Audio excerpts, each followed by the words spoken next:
Short story time. This is a story called Jane Addams and the Hull House. It's a story about a young woman who made a big difference in the world, and it's a true story. Jane Addams was 6 years old when she set out with her father one day on an errand. They passed through the poor part of town where the streets were all shabby and all the houses looked sad. "Why do people live in such horrid little houses built so close together?" Jane asked. "They don't want to live here," her father explained, "but these people are very poor. Most of them never went to school and they don't have a chance to move to nicer homes." Jane thought about that for a moment, and she made up her mind. "When I grow up, I'm going to have a great big house," she said. "But it's not going to be on a nice street with other big houses. It's going to be right in the middle of horrid little houses like these. And the children who don't have a chance to play at home, they can come play in my yard." You might not expect a person to stick to a promise like that, especially if she made it when she was only 6 years old. But Jane's father had taught her that we were put on this earth to help each other. She never forgot that promise. When Jane grew up, she went to the great city of Chicago, and she looked for the poorest part of the town, where the buildings were dirty and the sidewalks were broken, and the cobblestones in the street were worn away. The air smelled of trash all lying around, and many of the houses had no running water.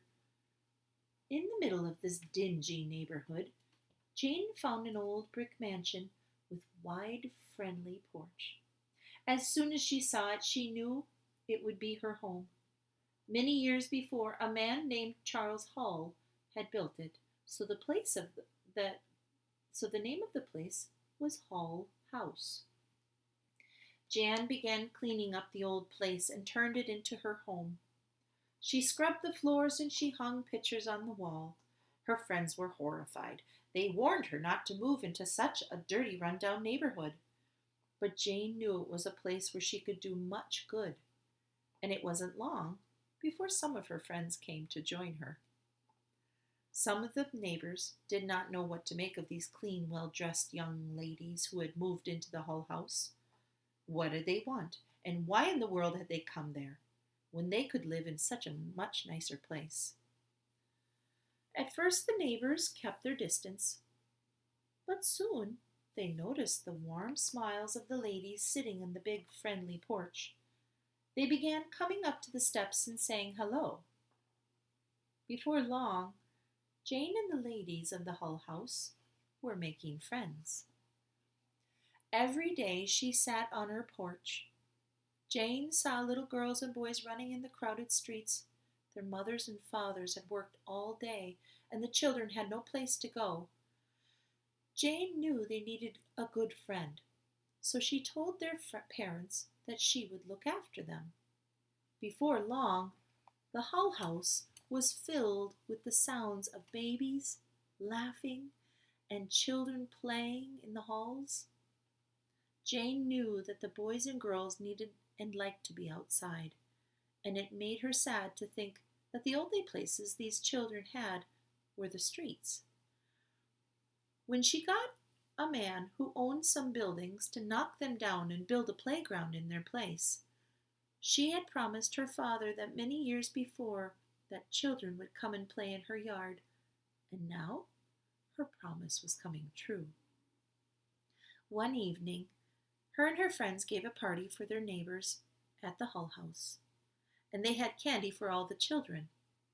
And when the candy dish came around to one group of girls, they sadly shook their head and said no thank you. They worked all day in a candy factory, they said, and they could not stand the sight of candy or anything sweet. In those days, you see, children of poor families often worked in hot, dusty factories from 7 o'clock till morning till 9 at night. It broke Jane's heart to think of the boys and girls bending over loud, noisy machines. So she went straight to the governor to help make a law to keep children out of factories. That was Jane's way. Whenever she saw a neighbor in need, she tried to help. The doors of the Hull House were never locked. It was a place for people to come and share a meal, listen to music, swap some stories. Oh, Jane and her friends started a library so poor families could have books to read. They held art classes for children and their parents. They visited the sick and helped people find jobs. Even when she grew old, Jane still lived in the Hull House. Everyone who came to her doorstep could always find welcoming arms. Until the day she died, Jane was a good friend to the people who needed her most. All of her neighbors loved her, and she became one of the most admired people in the whole country.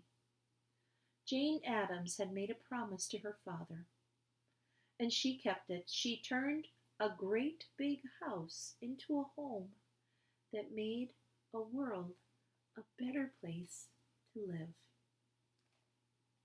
So, boys and girls, what can you do today to make a difference? Maybe make a difference to your neighbor, maybe to your mom and dad or your siblings. Try something different. Have a good day.